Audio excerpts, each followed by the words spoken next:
అందరికీ నమస్కారం. అమ్మతోడి ఛానల్కి స్వాగతం.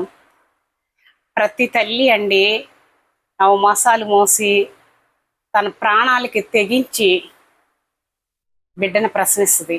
ఆ బిడ్డని బాగా చదివించి గొప్పవాడిని చేసి ఉద్యోగం తెప్పించి పెళ్లి చేసి లాస్ట్కి ఆ తల్లిదండ్రుల్ని అనాథాశ్రమంలో చేర్పించే వాళ్ళు ఎంతమంది ఉన్నారండి.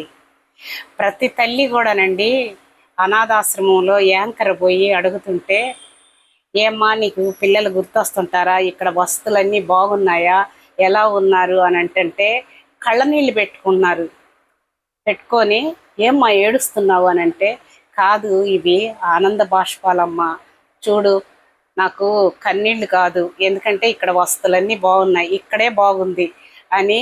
అప్పుడు కూడా కొడుకు మీద మాట బండివ్వట్లా తల్లి. అక్కడున్న ప్రతి ఒక్కళ్ళని అంతేనండి, ఎవరిని గదిలిచ్చినా కన్నీళ్ళు వస్తుంటాయి. ఎందుకంటే ప్రతి తల్లి కూడా కోరుకునేది ఏంటంటే కొడుకులు కూతుర్లు కళ్ళ ముందు ఉండాలి, వాళ్ళందరి సమక్షంలో నేను కన్ను ముయ్యాలని ప్రతి తల్లి తండ్రి కోరుకుంటారండి. కానీ ఈ రోజుల్లో అవన్నీ లేవు, మానవత్వం బంధాలు అన్నీ లేవు. వాళ్ళు ఎక్కువైపోయి ఈ విధంగా అనాథాశ్రమంలో చేర్పిస్తున్నారు.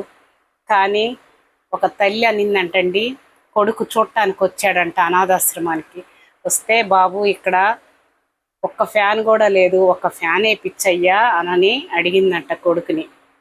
ఎందుకమ్మా ఎందుకు అని అంటే, నేనంటే ఫ్యాన్ లేకుండానైనా నేను బతుకుతున్నాను, నువ్వు ఫ్యాన్ లేకుండా ఉండలేవయ్యా, రేపు ఇదే అనాథాశ్రమానికి నువ్వు రావాల్సి వచ్చింది, అప్పుడు ఫ్యాన్ లేకుండా నువ్వు పడుకోలేవు అనిందంట.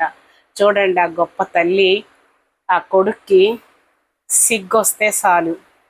కానీ ఇలాంటి తల్లులు ఎంతోమంది ఉన్నారండి, చాలామంది ఉన్నారు. నేను ఒక పిక్ పెట్టాను చూడండి. 3 కిలోమీటర్ల దూరాన ఆవు మేస్తా ఉంది. పొరపాటున అది బాంబుని నవలింది. నవలంగానే అది మందుగుండు బాంబు నవలంగానే అది పేలిపోయి మొహం అంతా చిత్రం అయిపోయింది.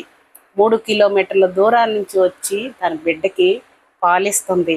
ఒక తల్లి చనిపోయిందని తెలియక బిడ్డ ఆమె మీద పడి పాలు తాగుతున్నాడండి.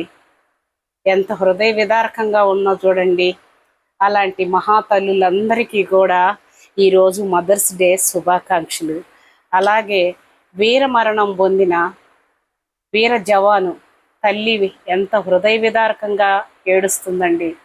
అలాంటి మహాతల్లులు మహాపుణ్యాత్ములు అందరికీ కూడా ఈరోజు మదర్స్ డే శుభాకాంక్షలు అండి.